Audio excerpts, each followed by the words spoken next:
Eh bien, salut à tous les amoureux de santé, j'espère que vous allez tous bien et que jusque-là, vous n'avez pas encore cédé à la psychose en ces temps de confinement. Alors, je reçois depuis un bon moment déjà des questions autour d'une soi-disant protection naturelle de la race noire contre le coronavirus. Et c'est vrai que depuis le début de cette pandémie, c'est la communauté qui a enregistré le moins de pertes en vies humaines, même si le nombre de cas ne cesse d'augmenter rapidement.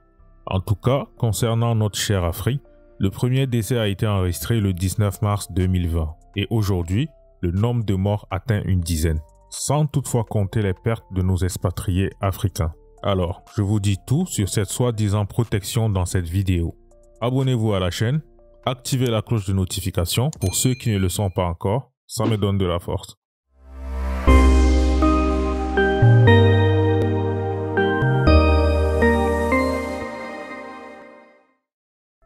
Alors, il y a moins d'une semaine, l'Afrique dans son bilan a enregistré son premier décès lié au coronavirus. C'était une patiente de 62 ans, diabétique et placée en réanimation. Autant vous dire d'entrée de jeu qu'elle peut toucher toutes les catégories de la classe sociale. Le coronavirus peut bien provoquer chez toi un simple rhume, voire une grave infection respiratoire de type pneumonie, dont la sévérité sera corrélée à l'état fonctionnel de ton système immunitaire. Et ça joue énormément.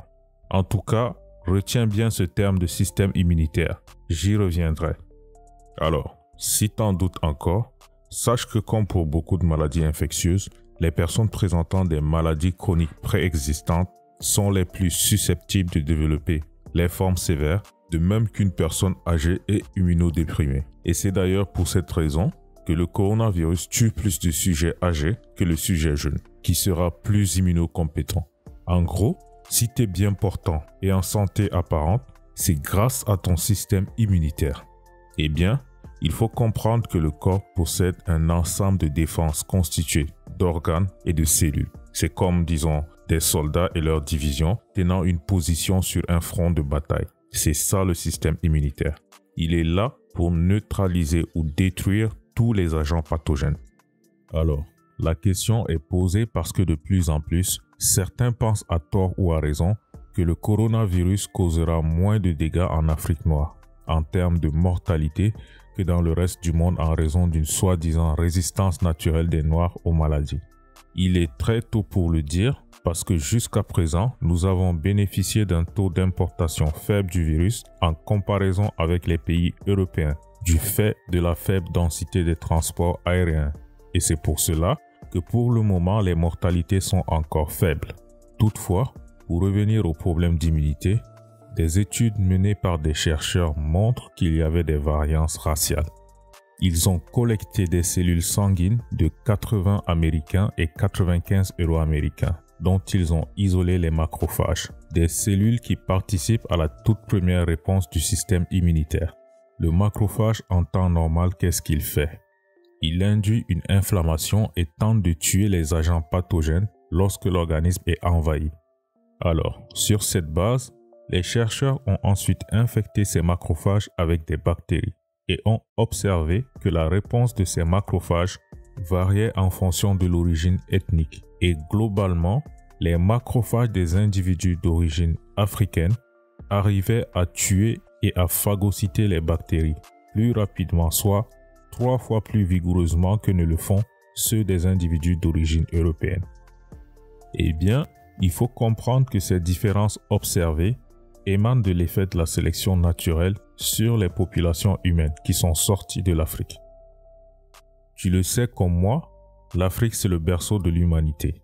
Pour la petite histoire, lorsque les hommes modernes sont arrivés en Europe, leur réponse immunitaire s'est adaptée à un nouvel environnement beaucoup moins pathogène qu'en Afrique, ce qui a donc réduit la nécessité de produire une forte réponse inflammatoire. Tandis que de l'autre côté, l'environnement plus pathogène comprenant notamment davantage de parasites dans lequel vivaient les Africains a favorisé par pression sélective une réponse inflammatoire plus forte pour arriver à combattre tous ces agents pathogènes.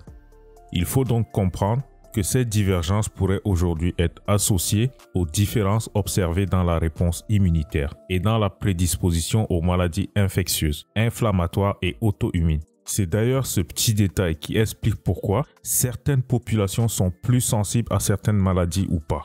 Le cas du lupus par exemple, dont l'incidence est plus importante en Afrique qu'en Europe. Alors, loin de cette argumentation, dans cette lutte commune contre le coronavirus, laisse-moi te dire que nous sommes tous exposés au même risque, qu'on soit jaune, noir, rouge ou tout ce que tu veux, en Afrique, en Asie, peu importe. Et de plus, ton organisme n'a jamais auparavant été en contact avec ce virus pour aujourd'hui espérer mieux se défendre.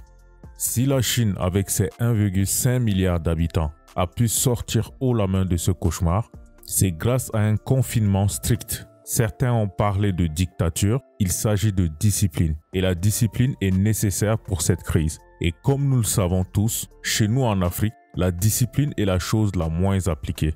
Malgré notre robustesse naturelle, si nous n'appliquons pas correctement les mesures de confinement, nous risquons dans les mois qui arrivent de payer un lourd tribut à cette maladie. Alors, faites attention à vous, restez à la maison si la situation l'impose. Enfin, si tu ne peux pas le faire pour toi, fais-le pour tes proches. Je vous dis, Saiso.